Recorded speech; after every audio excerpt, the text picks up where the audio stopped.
అనకాపల్లి జిల్లా అనకాపల్లి మండలం పిసినిగాడ పంచాయతీ బీఆర్టీ కాలనీలో 2002లో కొనుగోలు చేసిన స్థలంలో 3 బడ్డీలు నల్ల మారం తల్లి గుడి ఉన్నాయని కోర్టులో తమకు అనుకూలంగా తీర్పు రావడంతో కోర్టు ఆదేశాల మేరకు 3 బడ్డీలను తొలగించగా తమ ఆరాధ్య దైవమైన అమ్మవారి గుడిని యథావిధిగా ఉంచడం జరిగిందని బుద్ధ ప్రవీణ్ కుమార్ తెలియజేశారు. దీన్ని ఆసరగా తీసుకుని కొంతమంది వ్యక్తులు తమ గుడి వెనుక భాగంలో ఉన్న స్థలాన్ని ఆక్రమించి దౌర్జన్యానికి పాల్పడుతున్నారని ఆవేదన వ్యక్తం చేశారు. 2014లో హుదూద్ తుఫాన్కి అమ్మవారి గుడి పూర్తిగా దెబ్బతినగా అప్పట్లో గుడికి చైర్మన్ గా ఉన్న తన తండ్రి బుద్ధ సత్యనారాయణ కమిటీ సభ్యులతో చర్చించి గుడి పునర్నిర్మాణ పనులు చేపట్టి యథావిధిగా నిర్మించడం జరిగిందని వెల్లడించారు. అమ్మవారి గుడికి ఎంతో సహకరించిన తమపై కొంతమంది కక్షగట్టి తమ సొంత స్థలాన్ని కబ్జా చేసి గుడి వెనుక భాగంలో గోడను కూల్చివేసి మరికొంత స్థలాన్ని ఆక్రమించి గోడను నిర్మించేందుకు ప్రయత్నిస్తున్నారని ఇప్పటికే ఈ ఘటనపై పట్టణ పోలీసులకు ఫిర్యాదు చేయడం జరిగిందన్నారు. ఆ స్థలంలో ఎటువంటి నిర్మాణాలు చేపట్టకూడదని పోలీసులు చెప్పినప్పటికీ తమ స్థలంలో దౌర్జన్యానికి పాల్పడుతూ మళ్లీ నిర్మాణాలు చేపట్టేందుకు ప్రయత్నాలు కొనసాగుతున్నాయని అన్నారు. వీటిపై స్పందనలో ఫిర్యాదు చేయడం జరిగిందని, అలాగే ఆర్డీఓకి, డీఎస్పీకి, ఎంఆర్ఓకి, ఆర్ఎండ్బి ఉన్నతాధికారులకి ఫిర్యాదు చేశామన్నారు. మాపై దౌర్జన్యానికి పాల్పడుతూ దుర్భాషలాడుతూ భ్రాంతులకి గురి చేసిన మొల్లోటి శివాజీ, పెద్దశెట్టి రమేష్, బుద్ధ నాగేశ్వరరావు, అడారి సత్యబాబులపై ఎఫ్ఐఆర్ నమోదు చేయడం జరిగిందన్నారు. తమ ప్రాణానికి, ఆస్తులకి హాని కలగకుండా పోలీసు, రెవెన్యూ అధికారులు స్పందించి తమకు న్యాయం చేయాలని కోరారు.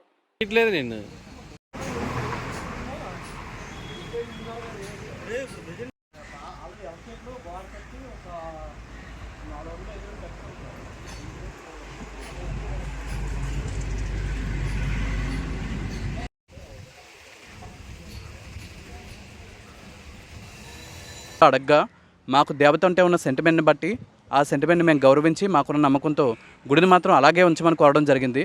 అయితే దాన్ని ఆసరాగా చేసుకొని కొంతమంది దుండగులు విపరీతంగా రెచ్చిపోతున్నారు. 2014 సంవత్సరంలో 15వ సంవత్సరంలో హుదూద్ తుఫాన్ టైంలో నాన్నగారి గుడికి చైర్మన్గా కూడా ఉండడం జరిగింది. ఆ గుడికి చైర్మన్గా ఉన్న సమయంలో గుడి చెట్టుతో సహా కూలిపోయిన సందర్భంలో ఆయనే దగ్గరుండి కొంతమంది కమిటీ సభ్యుల సహాయంతో మళ్ళీ గుడిని పునర్నిర్మాణం చేయడం జరిగింది. అంటే అంతకు ముందున్న దానికంటే వెనక్కి వెళ్ళి ఒక 5 అడుగులు వెనక్కి వెళ్ళి మా సొంత స్థలంలో కూడా వచ్చి ఆయన నిర్మించడం జరిగింది ఆ అమ్మవారికి మీద ఉన్న నమ్మకంతో.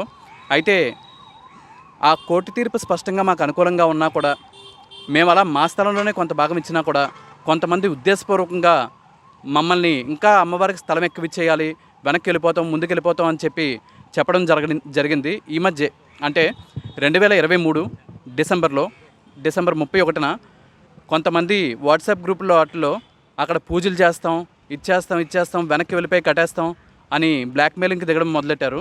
ఆ తర్వాత 6వ తారీఖున అమ్మవారికి సంబంధించి పసుపు కుంకాల పూజలు అవి చేయాలని చెప్పి ఆడవాళ్ళని అందరినీ ఆహ్వానించడం జరిగింది వాట్సాప్ గ్రూప్లో. దాన్ని ఆధారంగా చేసుకుని ముందస్తుగా మేము పోలీస్ స్టేషన్లో కంప్లైంట్ ఇవ్వడం జరిగింది.